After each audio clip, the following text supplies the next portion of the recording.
The councilwoman's eyes narrowed as she studied the glowing report. A moment later, Matriarch Maja Arthur exhaled heavily and swept the screen away with the tip of her trunk. She turned her long neck toward the far side of the chamber where her sister sat, buried in her own reports. It had been too long since they'd met face to face. Maja had no desire for conflict now, but unease pressed at her chest regardless. "I hope you know what you're doing, Apogorana," she muttered, rubbing her face with the split ends of her trunk. "Reparations of this size are no small burden.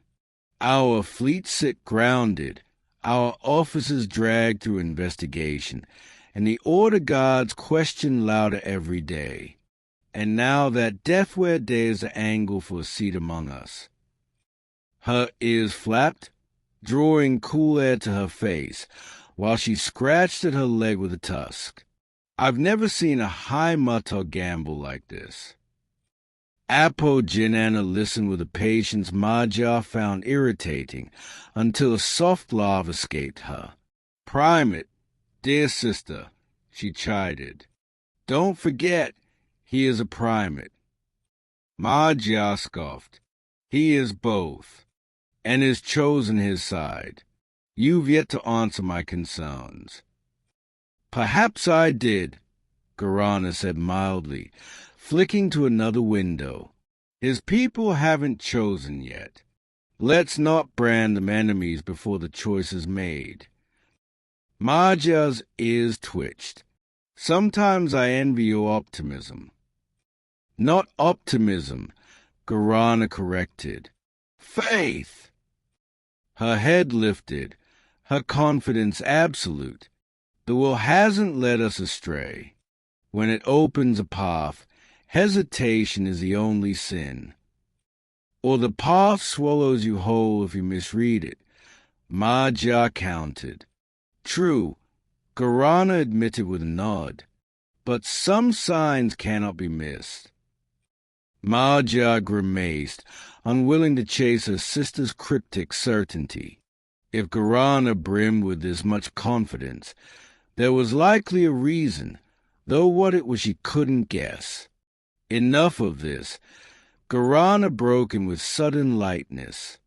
"Tell me, who do you favor for the next Eurofriend? The field has thinned since one candidate's grand gesture came to light." Maja sighed, caught off guard by the shift. Still, escalation would yield her nothing. "I can't say I'm desperate for a quick choice, but if pressed, the young Moriels."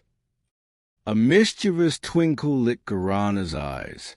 "So you developed an appetite for young shoots in my absence," she teased, her syrupy tone sending a shudder down Maja's spine. Maja swiped the air sharply with her trunk. "Don't be absurd. I think of Fanora.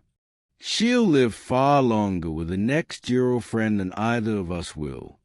It's unfair to saddle her with what we endured in our youth. We had our time. The name must pass for the next generation." "I see."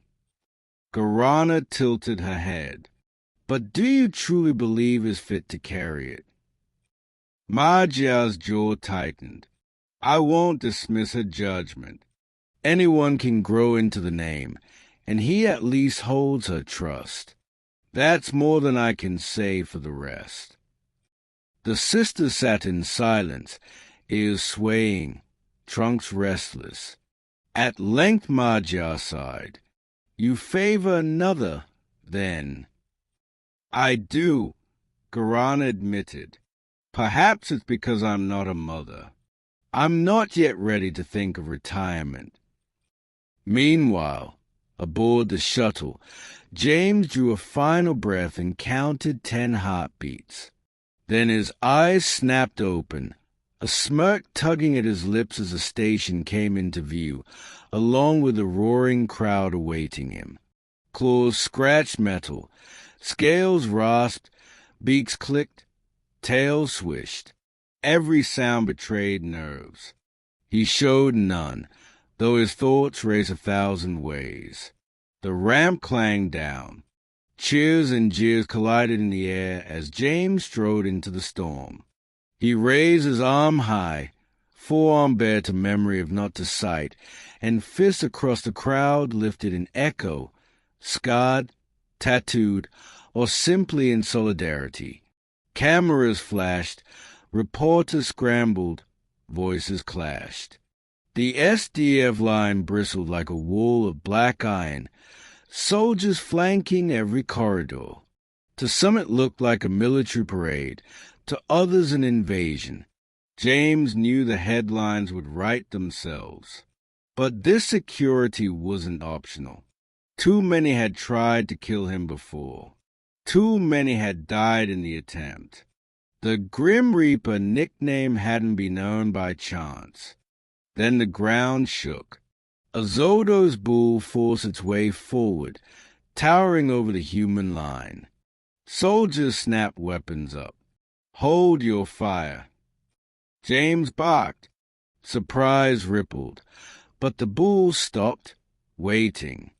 Emerald Krieger's voice cut through. You heard him. Stand down.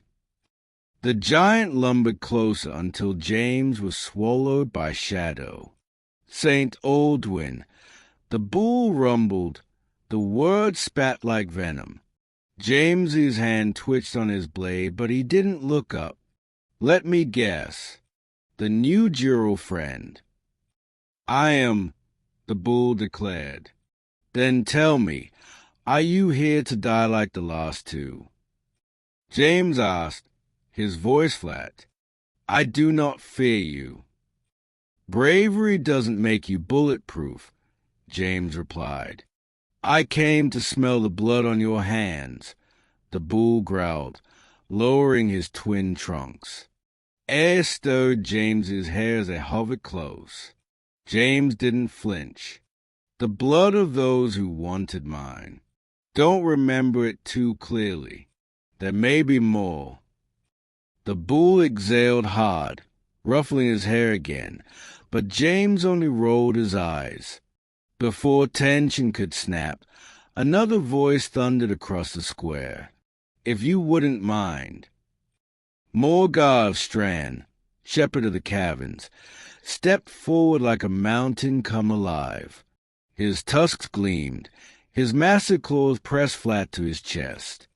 The future councilman has many obligations today. Whatever business you have with him can wait for the conference. Two titans squared off. The crowd hushed, tension thick enough to cut. James sighed, weary of the posturing. My apologies for keeping you waiting, he said, moving past the bull as if he were nothing more than an obstruction in the street. His company followed, human, Matra, Rapalite, Tassa, Saracen, Andala. One by one, they filed through without hesitation. Reporters scribbled. Soldiers barked orders. The giant bull stayed, unsettled, as a moment slipped from him. Beside James, Morgar rumbled with amusement. Quite the company you've gathered. James smirked. Glad you made it. I wouldn't want to do this without you.